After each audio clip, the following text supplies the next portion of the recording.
Assalamualaikum warahmatullahi wabarakatuh. Perkenalkan, kami dari kelompok 5. Nama saya Rahmat juga. Saya Revanita Sri Putra. Saya Raka Surya Dharma Putra. Pada kesempatan kali ini, kami berada dalam suatu tempat ikonik bersejarah di Kota Bandung loh. Mau tahu sejarahnya? Pasti kepo kan? Biar nggak kepo, yuk ikutin kegiatan kami hari ini. Let's go!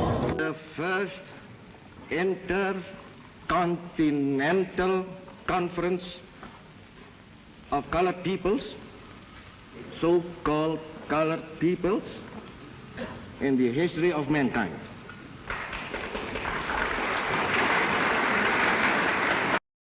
Buatlah diorama menggambarkan situasi pembukaan konferensi Asia Afrika. Great nations are represented here with people professing almost every religion under the sun, Buddhism. Harus mencapai wujudnya, yaitu penyerahan kedaulatan yang penuh dan nyata kepada bangsa Indonesia. I spent a good part of my boyhood and youth in this city and became a part of it during those. I know the people of America are deeply interested in India. I send you my cordial greeting. Hak segala bangsa, dan oleh sebab itu maka penjajahan di atas dunia harus dihapus. You must not steal. You must not commit adultery. You must not tell lies.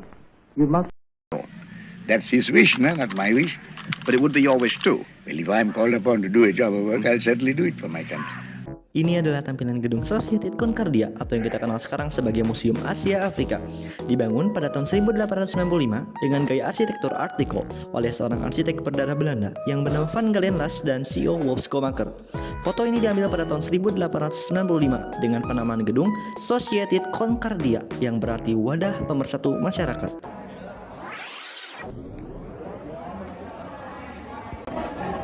Ini dia replikasi suratan yang digunakan sama Pak Soeharto untuk diskusi bersama-sama salah satu perwakilan dari negara Asia Afrika. Berikut ini ada beberapa wujud dari peninggalan sejarah konferensi Asia Afrika. Yang pertama adalah kamera film yang digunakan saat konferensi tahun 1955. Dilanjutkan dengan wujud dari mesin tik manual yang digunakan untuk mengetik sebuah laporan atau pencatatan tertentu. Dan terakhir ada mesin telek, yakni mesin yang digunakan untuk menyampaikan informasi berbasis teks elektronik jarak jauh dengan cepat, akurat, dan terdokumentasi.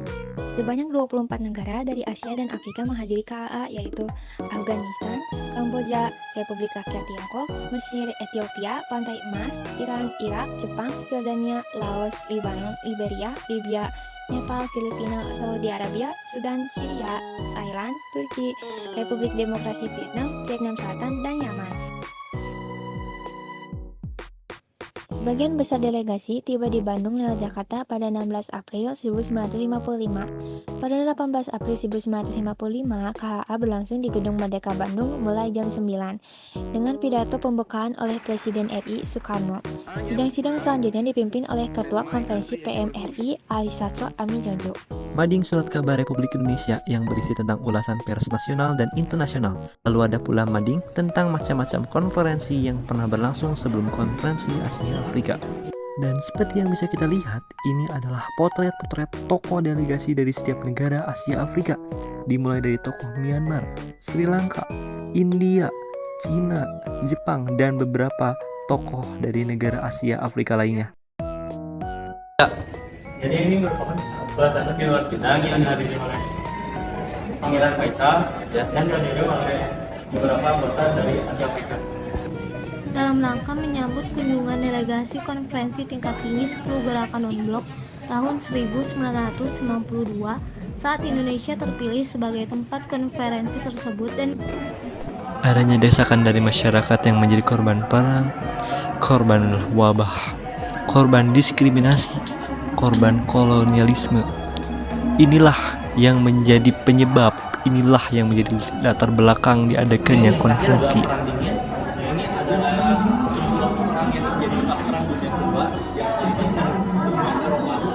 Yang memiliki latar belakangnya keinginan dari Amerika untuk mendominasi atau memimpin dunia.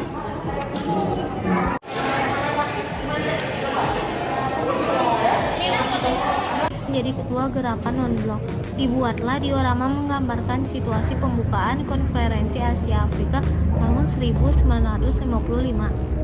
Diorama di Museum KAA itu menceritakan pidato Soekarno pada pembukaan KAA.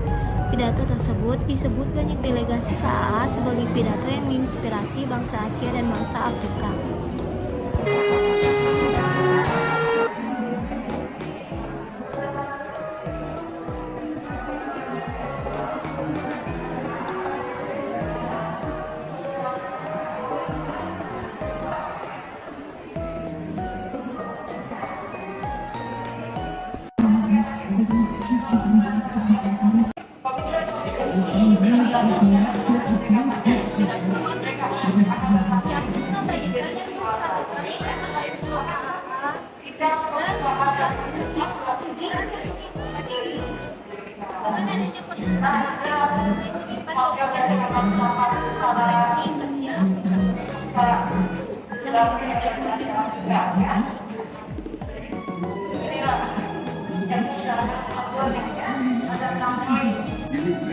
Untuk mendukung kegiatan Museum Konferensi Asia Afrika, Abdullah Salim Ketua Saja Indonesia memberikan kegiatan perpustakaan dapat banyak buku hasil dan gerakan yang memiliki perpustakaan.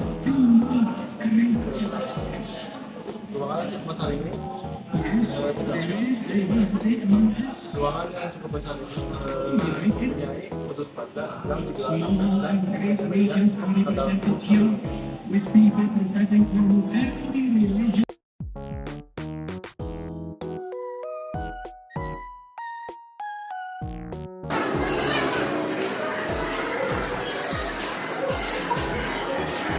Ini adalah negara yang bikin delegasi adanya tentang negara yang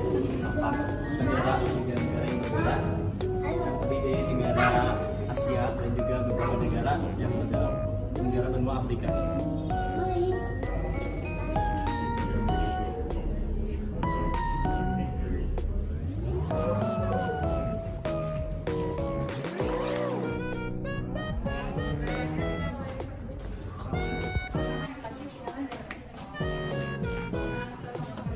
Tahukah kamu dengan benda yang tepat berada di tangan saya ini? Ya, benar. Ini adalah buku Braille yang digunakan khusus untuk para penderita tunanetra, untuk membantu para tunanetra dalam membaca sebuah sejarah.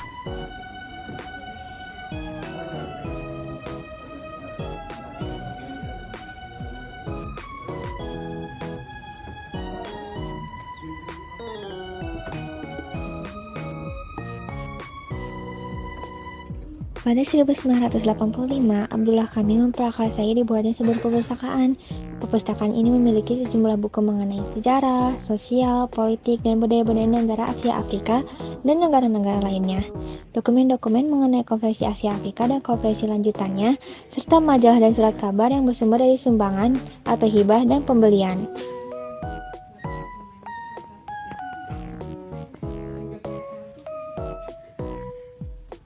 Bersamaan dengan berdirinya perpustakaan, disiapkan pula ruang audio visual pada tahun 1985. Ruangan tersebut juga diprakarsai oleh Abdullah Kamil. Ruangan ini menjadi sarana untuk penayangan film-film dokumenter mengenai kondisi dunia hingga tahun 1950-an, Konferensi Asia Afrika dan konferensi lanjutannya, serta film-film mengenai kebudayaan dari negara-negara Asia dan Afrika. Ini adalah ruangan diorama. Diorama ini digunakan sebagai tempat pelaksanaan Konferensi Asia Afrika dalam rangka menyambut delegasi konferensi tingkat tinggi X Gerakan Non-Blok. Indonesia terpilih sebagai tempat konferensi dan menjadi ketua Gerakan Non-Blok. With people professing almost every religion under the sun, Buddhism, Islam, Christianity, Confucianism, Hinduism, Jainism, Sikhism, Zoroastrianism, Shintoism, and others. Almost every political faith we encounter here, democracy, monarchism, theocracy, with innumerable variants, and practically every economic doctrine has its representative in this hall. Marxism, socialism, capitalism, communism, in all their manifold variations and combinations. But again, what harm is in diversity when there is unity in desire? This conference is not to oppose each other, it is a conference of brotherhood.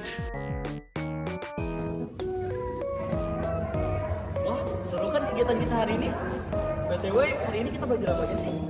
Hari ini kita udah belajar tentang sejarah-sejarah konferensi Asia Afrika loh. Betul, kita hari ini telah belajar tentang latar belakang, sejarah-sejarah, negara-negaranya, bahkan semua hal yang bisa berbuat dengan konferensi Asia Afrika. Jadi kesimpulan untuk hari ini adalah kan membawakan sebuah keberagaman. Keberagaman membawakan sebuah persatuan, dan persatuan membawakan sebuah kedamaian. Sehingga itu adalah wujud sejati dari adanya konferensi Asia Afrika ini. Sekian dari kami. Wassalamualaikum warahmatullahi wabarakatuh.